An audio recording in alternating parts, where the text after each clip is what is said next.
Insomma, qualcuno ha detto che noi cos'è? Tutte le cose che abbiamo in giro per il mondo si trovano. Da noi c'è una particolarità, ci sono tutte. Con i suoi 72 milioni di presenze, con il 67% di turisti stranieri e un fatturato da 18 miliardi di euro, il Veneto è la prima regione turistica d'Italia, un ruolo riconosciuto anche dal ministro Massimo Garavaglia, che stamane è arrivato a Venezia per un confronto con il presidente Zaia. Una cosa che ho capito da questa visita è che il Veneto è il turismo, è vero, c'è tutto, c'è tutto.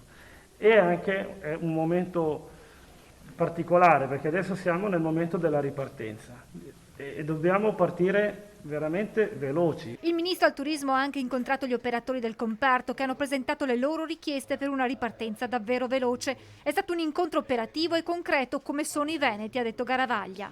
Prima istanza è quella di fare in modo che ci sia la possibilità di assumere personale, cioè tutte le imprese, ma non solo quelle turistiche, mi stanno letteralmente messaggiando rispetto al fatto che c'è la carenza di occupati. Per il turismo il governo ha già previsto una decontribuzione e su questo spingono gli operatori del settore. Ci si chiede di estenderlo anche alle stagionali, giusto? Perché anche gli stagionali hanno questa necessità. Istanza che Garavaglia si è impegnato a portare come emendamento al decreto semplificazioni o sostegni.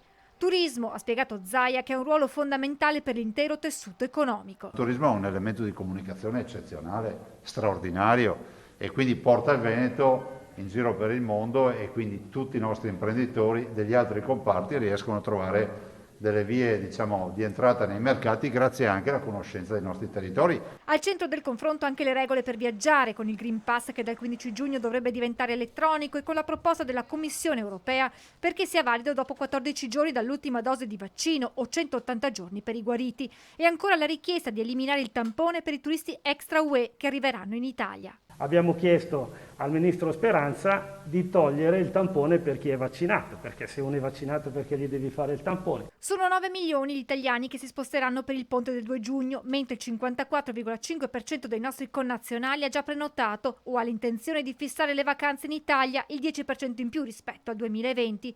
L'obiettivo ora è quello di intercettare i turisti stranieri. Se riusciamo a sbloccare il tema dell'incertezza che molti stranieri hanno per venire qui, che hanno paura della quarantena o quant'altro, decisamente si va avanti. Un'ultima battuta il ministro la fa sul tema autonomia legata al turismo. L'autonomia dà una spinta in più, dà più voglia di fare, più voglia di fatturare.